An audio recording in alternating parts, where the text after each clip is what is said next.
राम राम। कर्क राशि में शनि बैठ जाए। कर्क राशि, कर्क जल तत्व राशि, उसके स्वामी कौन? चंद्रमा। उनका भी क्या है तत्व? जल तत्व है। और शनि महाराज क्या है? तेल है।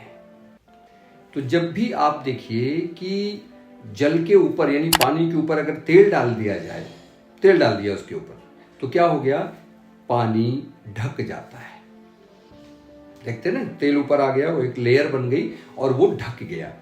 तो यानी कि जिस भी भाव में कर्क राशि में शनि बैठेंगे तो उस भाव के गुण धर्म को ढक देंगे। उस भाव से संबंधित किसी भी चीज को ना बहुत बढ़ने देंगे ना बहुत घटने देंगे। एक एवरेज रखते हैं, क्योंकि शनि न्याय के देवता है, तो न्याय करते हैं। कभी उस चीज पे आपको ओवर नहीं करने देंगे, घमंड नहीं करने देंगे। तो जैसे अगर हम कुछ भाव की बात करें तो मान लीजिए चतुर्थ भाव में बैठ जाएं, यानी कि मेष लग्न की कुंडली में चौथे भाव में कर्क राशि आएगी। अब कर्क राशि में शनि महाराज चौथे भाव में बैठ जाए तो चौथा भाव क्या है? मानसिक शांति का है, भूमि भवन वाहन का है, आपकी माता का है। यानी कि मानसिक शांति तो ढक गई, आपकी खत्म हुई। प्रॉपर्टी बना लिया आपने, बना तो लिया, लेकिन जब उसका उपभोग करने का समय आएगा तो आप नहीं कर पाओगे, प्रॉब्लम्स आएंगी। फिफ्थ हाउस प्यार का होता है, ठीक? तो होता क्या है कि आप अपने प्यार में, अपने लव रिलेशन में ना तो बहुत आगे बढ़ पाएंगे, ना ही पीछे रह जाएंगे। लेवल पे बीच में ही रह के खत्म, आप उसको आगे बढ़ ही नहीं पाएंगे।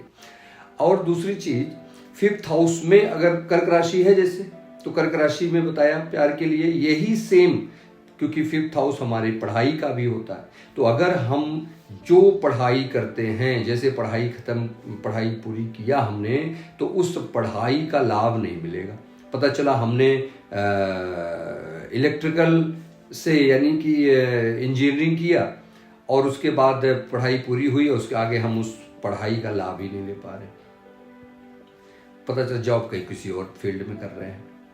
ऐसे ही सप्तम भाव में बैठ जाए। सप्तम भाव क्या है? हमारे स्पाउस का है, हमारे मैरिड लाइफ का है। तो सप्तम भाव में जब बैठ जाएंगे तो जहां आपके स्पाउस से आपके फिजिकल रिलेशन हुए, उसके बाद प्यार खत्म। उसके बाद प्यार खत्म, आप चेक कर लीजिए।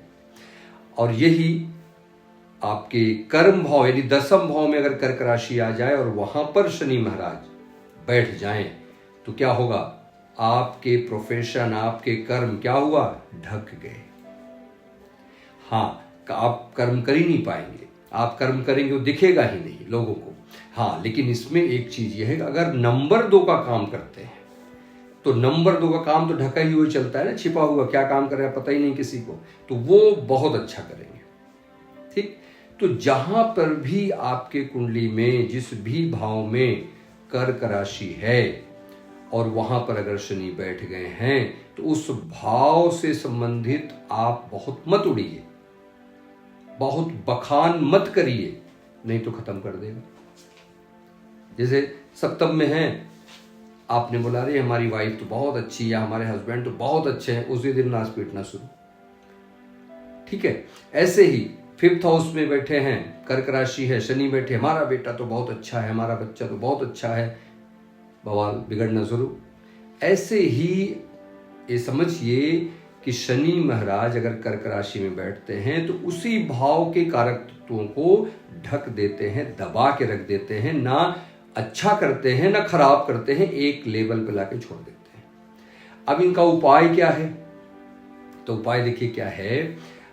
पानी, चंद्रमा, आटा लीजिए, पानी मिलाइए और ऊपर से तेल लगा के, तेल उस पे करके, तेल भी आ गया शनि महाराज, पानी चंद्रमा हो गए, लगा के काले भैंसे को, भैंस भी या भैंसा कुछ भी, काले भैंसे को कोशिश करिए, अगर भैंसा मिले तो ज़्यादा अच्छा है, अदरवाइज भैंस को भी खिला सकते हो, उसको खिला देंगे तो जो भी उस भाव के से संबंधित नेगेटिविटी है, जो आपको शनि महाराज पीड़ित कर रहे हैं, उस भाव से संबंधित जो उसके गुणधर्म को ढक दिए हैं, वो अवश्य दूर होगा, उस नेगेटिविटी अवश्य दूर होगी।